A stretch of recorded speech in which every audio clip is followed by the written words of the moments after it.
Assalomu alaykum. Biz hozir sizlar bilan Hippo ERP tizimidagi mahsulotlar bo'limini to'liqligicha ko'rib chiqamiz. Qani ketdik. Mahsulotlar bo'limiga kirganimizda bizda hozirgi kunda 5 xil punkt kutib olyapti. Barcha mahsulotlar turkumlari, ombor manzillari, ombor va brendlar degan bo'lim. Bizda ishni har doimgidek barcha mahsulotlar bo'limini ko'rib chiqishdan boshlaymiz. Mahsulotlar bo'limiga kirganimizda aynan bizning holatimizda bu yerda mahsulotlarimizda to'ldirilgan dannelarimiz bor. Sizni holatingizda bu narsa bo'lmasligi mumkin. O'sha dannelar yo'q holatda bo'ladigan bo'lsangiz, o'sha qanaqa qilib mahsulotlarni qo'shishni ko'rib chiqamiz. Buning uchun ekranning o'ng tomon tepasida nomeringizni, registratsiya qilgan nomeringizni tagida yangi mahsulot qo'shish degan knopkasi bor. Mana ko'rib turibmiz. Yangi mahsulot qo'shish knopkasini bosamiz, bizda yana punktlar ochiladi. Biz buning ichidan o'zimiz xohlaganimizdan tanlaymiz. Donalab qo'shish, ko'p miqdorda qo'shish yoki Exceldan qo'shish. Bularni ham hozir hammasini bitta-bittalab ko'rib chiqamiz. Mahsulotni donalab qo'shishga kiryapmiz. Bizda yana bitta oyna ochilyapti. Bu yerda biz qo'shayotgan mahsulotimizdagi tegishli bo'lgan hamma ma'lumotlarni to'ldiramiz. Bizga ish faoliyatimizda kerak bo'ladigan barcha ma'lumotlarni to'ldiramiz. Bu misol uchun nima bo'lishi mumkin? Mahsulotning nomi. Aytaylik, guruchka qo'shamiz.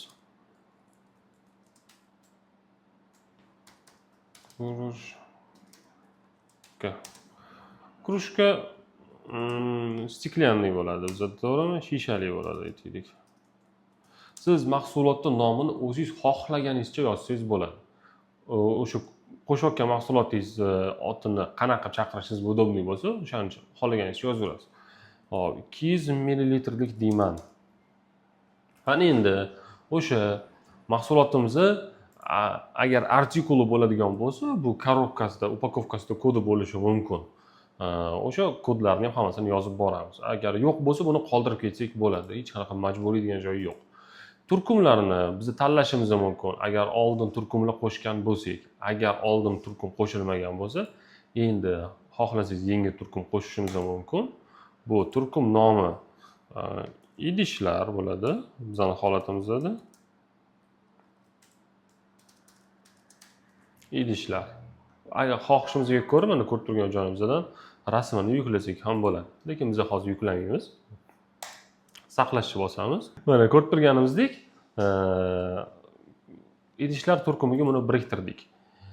Brendi nomini qo'shib ketsak bo'ladi. Agar ko'rishganimizda qanaqadir brendli bo'lsa va uni qo'shimcha xususiyatlarini yozib ketsak bo'ladi.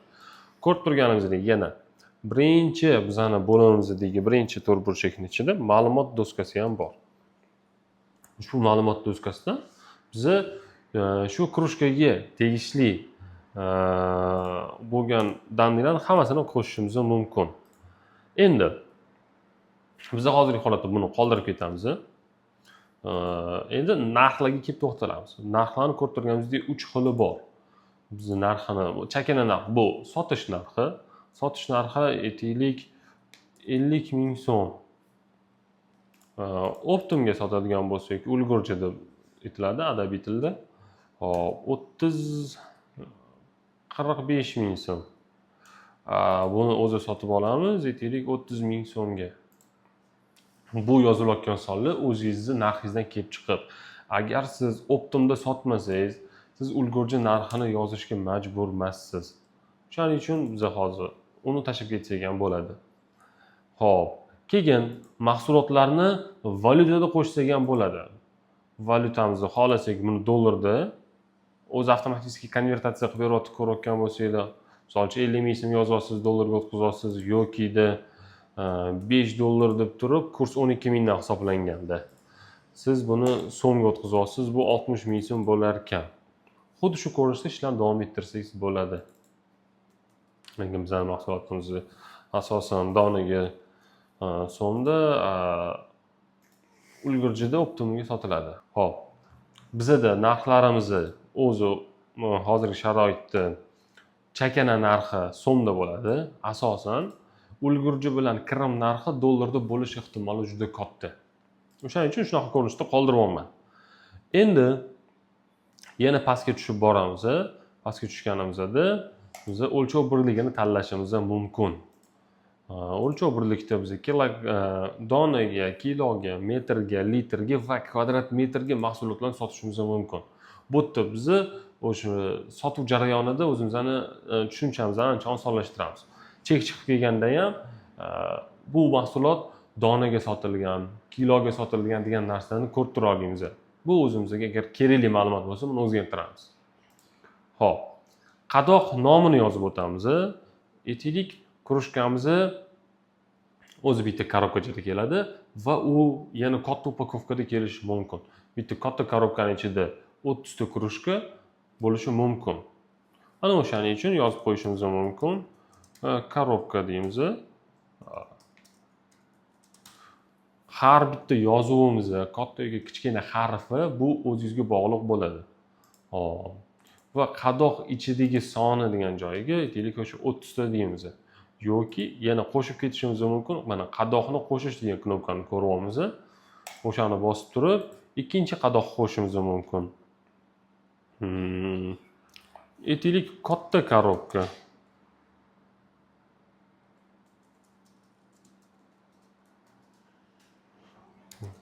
Katta korobkaning ichida 100 ta bo'ladi. Xuddi shunaqa ko'rinishda yozib qo'ysak bo'ladi. Endi mana bu chap tomonida o'sha ombor bo'yicha ma'lumotlar, ya'ni bu mahsulotimiz qaysi omborga tegishli, qaysi omborda nechta qoldig'i bor, shularni bu yerda yozib ketsak bo'ladi. Hop, omborni tanlaymiz. Bizda hozir omborimiz produktov magazin deb qo'shilgan. Qoldig'i biz qo'lda yozishimiz mumkin. Mana hozirgi mahsulot yaralayotgan jarayonda bizda aytaylik 80 ta bor. Shu sonni yozib ketsak bo'ladi. Endi ogohlantirish uchun minimum qoldiq degan joyiga bizni nechtadan kam qolsa ogohlantirish kerak. Aytaylik 15 tadan kam qolsa, ya'ni 14 ta qoladigan bo'lsa ogohlantirish kerak. Xo'p, va ombordagi manzilni ham qo'shib ketish imkoniyati bor. Ombor manzillarni qanaqa yaratib o'tirishini sal keyinroq aytib o'taman. Hozir faqat tanlashni ko'rsataman. Ombor manzillarini ustiga bosadigan bo'lsak, ko'rganimizdek, har bitta manzil bizda spiska bo'lib chiqib kelyapti. Biz tanlaymiz, bu qaysi blokda, qaysi polkada turganligini. O'shani tanlaymiz, bo'ldi shu bilan. Keyin mahsulotimizni rasmini yuklash imkoniyatimiz ham bor. Bu yerda aytilgan, mana bitta rasmning maksimal hajmi 5 megabaytdan oshmasligi kerak. Hamma kerakli ma'lumotlar ko'rsatib o'tilgan. Shu to'rtburchak ichiga bosamiz. Bizda agar hozir rasm bo'ladigan bo'lsa, qo'shsak bo'ladi. Aytaylik mana. Shu rasmni ham qo'shib qo'yamiz mana. Ko'rib turganimizdek. Kerak emas bo'lgan paytda rasmni o'chirish tugmasini bossak ham bo'ladi. Xo'p, endi ayrim mahsulotlarda sizni yo'nalishingizga qarab, oziq-ovqat do'konida, ayrim xozmaklarda bir xil mahsulotlarda shtrix kod bo'lishi mumkin. Aynan o'sha shtrix kodni siz shu yerdan qo'shib qo'yasiz yoki o'zgartirib qo'yasiz. Bir xil mahsulotlarda ikkita shtrix kod bo'lishi ham mumkin. Bularning hammasini shu yerdan nazorat qilasiz. Shtrix kod qo'shishni bosasiz, sistema o'zi yangi shtrix kod generatsiya qilib beradi. Agar siz buni o'zgartirmoqchi bo'lsangiz, shu shtrix kodni ustiga bosasiz, 2 marta bossangiz mana ko'k rangi yondi va skanerda diktatib otadigan bo'lsangiz, o'sha keyin shtrix kodni yozuvlari bu yoqqa yozilib qoladi. Xo'p, soni degan joyda, soniga siz aytaylik 5 ta deb yozib qo'yishingiz mumkin. Bunda nima bo'ladi? Sotuv jarayonida aynan shu shtrix kodni siz skaner qiladigan bo'lsangiz, ya'ni titillatib otadigan bo'lsangiz, sizga birdaniga 5 ta qo'shib beradi. Agar siz soniga 5 soni yozib ketgan bo'lsangiz, 10 yozgan bo'lsangiz 10 ta qo'shib beradi. 100 yozgan bo'lsangiz 100 qo'shib beradi yoki 1000 ta yozgan bo'lsangiz 1000 ta qo'shib beradi. Bu bittada shu shtrix kod orqali. Endi kodiga siz mahsulotga siz kod berishingiz mumkin. O'sha kodlarni ham bu o'zingiz xohlagan kodingizni shu yerga yozib qo'yasiz. Hop, xususiyat nomlariga kelib to'xtaladigan bo'lsak, buni xususiyati shishali deysiz. Yoki misol uchun kimdirlar razmerini yozib qo'yadi. Bo'yi buncha santimetr, eni buncha santimetr, aylanasiga bunaqa, diametri bunaqa deb yozib qo'yiladi. Bu sizga agar sotuv jarayonida kerakli informatsiya bo'ladigan bo'lsangiz, buni bemalol qo'shib qo'ysangiz bo'ladi. Xo'p, keyin mahsulot yoki material ishlab chiqarish bo'limlari ham bo'lganligi uchun bu yerda o'zi asosan mahsulot ko'rinishida turadi. Agar siz shu yerda o'zidan xom ashyo yoki ishlab chiqarish uchun material qo'shayotgan bo'lsangiz, bu yerdan materialni tanlab qo'yasiz. Atak o'zgartirmasangiz, bu sizga oddiy do'kon uchun sotuv jarayonida kerak bo'ladigan ma'lumotlar bo'ladi. Xo'p, endi IKP bo'limiga kelib to'xtaladigan bo'lsak, IKP bo'limida har bitta mahsulotda soliq servisdan, ya'ni tasnifdan berilgan IKP kodi bor. Ana o'sha narsalar shu yerga yozib ketiladi. Tovar nomi yoki klassifikatordagi IKP kodini bo'yicha qidirish. Hozirgi holatda har bitta mahsulotda o'zining IKP kodi bor. Agar siz mahsulotlarni beli sotadigan bo'lsangiz, siz daniylaringizni soliqqa jo'natadigan bo'lsangiz, aynan shu daniylar mana shu kodlar orqali boradi. Ya'ni siz unga yozib qo'ygan krushka shishalik degan nom orqali emas, aynan shu IKP kod orqali daniylar ketadi. Shuning uchun bu daniylar to'ldirib qolishi kerak. Agar siz beli tovar sotayotgan bo'lsangiz, shu tomonni hisobga olib qo'ying. Agar siz beli tovar sotmasangiz, unda bu polyalarni, bu joylarni to'ldirish sizga shart emas. Xo'p, bu yerda biz nomini yozishimiz ham mumkin. Ruschada yozaman stakanni. Qidiryapti bizda mana har xil variantlarni chiqarib berdi. Yoki bizni o'zi tegida mana IKP kodini ham ko'rsatyapti. Agar mahsulot IKP kodini yoddan biladigan bo'lsak, bu yoqqa yozishimiz mumkin. Endi biz yoddan bilmaganligimiz uchun va hozirgi tanlayotgan, bizga ko'rsatayotganlari bizning mahsulotimizga to'g'ri kelmaganligi uchun hech qaysini tanlamaymiz. Keyin o'zi mahsulotlarni qora va oq turga bo'lsa bo'ladi. Qora tovar va oq tovar. Tak, xuddi shu ko'rinishda o'zgartirib qo'yasiz. Endi korxona IKP kodi. Siz o'zingizning korxonangizga biriktirilgan tovarlar bo'ladi. O'sha IKP kodi orqali. Siz bu yerdan tashkilot bo'yicha qidirish, IKP kodi tashkilot bo'yicha qidirishni yoqib qo'yib turib, o'sha tashkilotga tegishli bo'lgan tovarlarni topsangiz bo'ladi. Bu sizga ishingizni qanchadir qismini osonlashtirib beradi. Hop. Endi hozirgi kunda juda ommabop bo'layotgan ma'lumotlar bu ichimliklarda, sigaretalarda markirovka ma'lumotlarni to'ldirib borish kerak. O'sha markirovka ma'lumotlarini ham shu yerda qo'shib o'tsangiz bo'ladi. Markirovka turini, tabak, farmatsevtika, alkogol, voda, pivo, bытовая texnika, antiseptik. Mana shu kerakligini tanlab, biriktirib qo'ysangiz bo'ladi. Bu mahsulotimizga hozir tegishli bo'lmaganligi uchun biz buni to'ldirmaymiz. Xuddi shu ko'rinishda o'zimizga kerakli bo'lgan ma'lumotlarni to'ldirib olganimizdan keyin o'ng tomoni yana tepaga chiqadigan bo'lsak, saqlash knopkasi bo'ladi. Va biz buni saqlab olamiz. Bo'ldi. Mahsulot saqlandi. O'z pastga tushadigan bo'lsak, aynan bizning holatimizda 5611 ta tovar bor ekan. O'shandan bor yo'q 10 tasini ko'rsatyapti. Endi hammasini qidirib o'tirmaslik uchun biz hozirgi tovarimizga qo'shildi yoki qo'shilmadi aniq holatni ko'rish uchun mahsulotni qidirish degan joyga yozamiz. Biz yozdik.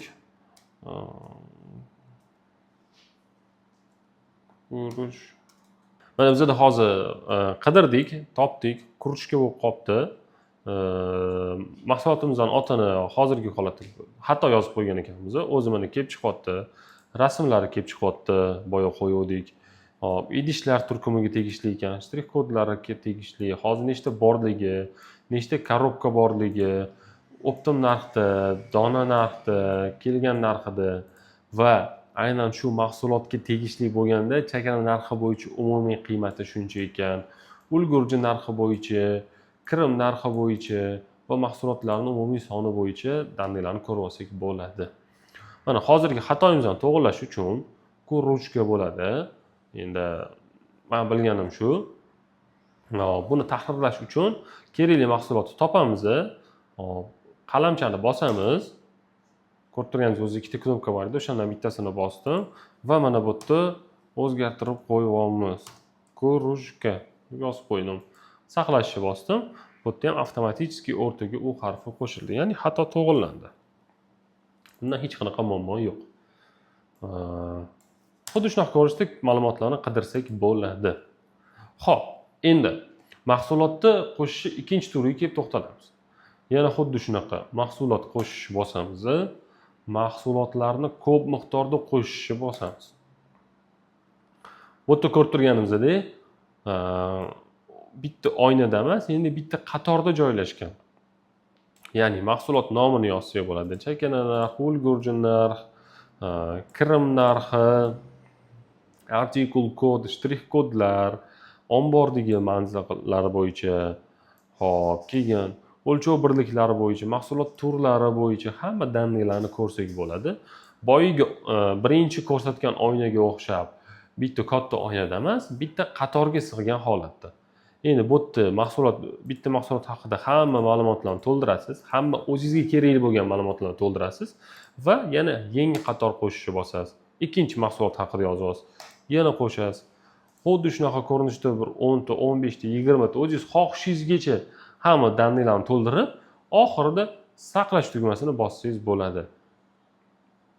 Bizda majburiy to'ldirish kerak bo'lgan ma'lumotlar bor. Bu mahsulot nomlari. Ya'ni nomi yo'q narsani umuman sotish imkoni bo'lmaydi. O'shaning uchun mahsulotlarni hozir to'ldirmaganimiz uchun bizda to'ldirish majburiy deb ko'rsatyapti. Okey. O'ylaymanki, bular tushunarli bo'ldi. Mana endi biz sizlar bilan mahsulotlarni Excel orqali yuklashni ko'rib chiqamiz. Buning uchun xuddi o'sha yangi mahsulot qo'shish knopkasini bosamiz, Exceldan ko'chirishni bosamiz, faylingizni yuklang ustiga bosib, o'sha Excel faylimizni topamiz. Xo'p, ko'rib turganimizdek, bizda o'zi bu yerda topilyapti. Ba'zan topilgan mahsulotlar soni, ba'zan topilmaganlarning soni, belgilanganlarni qatorlarni yuklamaslik, ya'ni mana shu birinchi 3 ta qatorni mana bu holatda yuklamaydi. Hop, mahsulotlarni artikul bo'yicha ham qidirish yoki mana mahsulotlarni tahrirlash, hamma shu damlarni kerakligini yoqib ishlatsak bo'ladi. Endi bizda Excelimizda strogiy shablon yo'q. Xohlagan qatorga xohlagan danligingizni yozsangiz bo'ladi. Ya'ni bitta qatorda mana ko'rib turganimizdek, bu qatorimizda qoldiqlar bor ekan. Ustiga nom berib qo'yganmiz. Biz hozir qo'shib o'tganimiz 100 ta mahsulot qo'shyapmiz. Boshida birinchi qator bilan 101 ta qator bo'lyapti. Endi bu yerda mahsulot nomini yoki ID'sini ustini tanlash majburiy. Ya'ni majburiy bo'lgan tomonlarni ko'rsatib beradi. Majburiysini tanladik. Ba'zan topilmaganlari 100 ta ko'rsatyapti. Okey. Endi chakana narxi tanlayapmiz. Valyutasini ham tanlab o'tishimiz kerak, agar biz valyutada mahsulot qo'shayotgan bo'lsak. Xo'p, endi o'lchov birligini tanlang deyapti. O'lchov birligini olamiz, tanlaymiz. O'lchov birliklari shu ko'rinishda bo'lishi kerak deyapti. Xo'p. Bo'ldi. Exceldan mahsulot yuklayotganda majburiy bo'lgan 3 ta polya bor. Ya'ni mahsulot nomi, o'lchov birligi va chakana narxi. Chakana narxi ham kamida 0 bo'lishi kerak. Shu uchalasini tanladik. Yana qolganlarni o'zimizdan xohishimizga ko'ra tanlashimiz mumkin. Ya'ni misol uchun hozirgi holatda qoldiqlari. Qaysi ombordagi qoldiq? Hop, ulgurji narxi, hop, sotib olinish narxi, hop, o'ram nomi va o'ram soni. Bu korobkaning ichida 30 ta bor degani. Ko'rib turganimizdek, hamma mahsulotda ham o'ram soni, o'ram nomlari yo'q. Ya'ni hammasini to'ldirib o'tirish shart emas Excelda bo'lsa ham. Xo'p, keyin turkumi ham hammasi yo'q, mana ko'rib turganimizdek. Ba'zan topilmagan kategoriyalar soni, turkumlar soni 0 ta. Ya'ni hammasini sistemaning bazasidan topib olgan. Ya'ni bundan oldingi qo'shganlarimizda. Xo'p, endi shtrix kodlarning ham hammasi mavjud emas. Xo'p, bu yerda bizani so'rayapti. Artikul, agar artikullar bo'lsa tanlaymiz, kodlar bo'lsa tanlaymiz, IKPU kodi bo'lsa tanlaymiz. Mana orada yo'qlari ham bor. Bu yo'qlarni shundaygacha qoldirib ketadi. Xo'p, mana endi saqlash tugmasini bosamiz. Va zagruzka boshlandi. Xo'p, mana zagruzka qilib bo'ldi. Ba'zan topilmagan mahsulotlar, ya'ni qo'sha olmaganlari 4 ta bo'ldi. bularni biz ko'rib chiqamiz. Ya'ni bu mahsulotlarni qo'sha olmagan. Sababi bitta mahsulot ichida shtrix kodi ikkita bo'lib qolgan. Endi biz buni Exceldan topamiz. Mana bu hozir virgullarni o'chiramiz va endi boshqatdan harakat qilib ko'ramiz. O'zi bazadan topilmaganlarni xuddi shunaqa ko'rinishda yana boshqatdan qo'shamiz. O'zi mahsulot nomini hozir tanlaydigan bo'lsak, mana 4 tasini topolmadim dotni. Endi 4 tasida minimalniy komplektatsiyada qo'shamiz. Saqlashga bosdik. Ko'rib turganimizdek, shu mahsulotlarimizni qo'shib bo'ldi. Endi yopishni bosamiz va ma'lumotlarimizni hammasi kelib ko'rsatib turibdi. Ya'ni 100 ta mahsulot qo'shilgan, 100 ta mahsulotda donaga narxi shuncha, ulgurjida shuncha, ya'ni qaysi bittasini ulgurji narxi bo'lsa, o'shalarni soniga nisbatan qo'shib ko'rsatib beradi. Va kirim narxi shuncha. Общий soni korobkada, общий soni donada. Mana biz hozir hipotezimizda mahsulotlarni qo'shish usullarini ko'rib chiqdik. Yana qolgan ma'lumotlarni sizlar keyingi videoda ko'rib qolishingiz mumkin.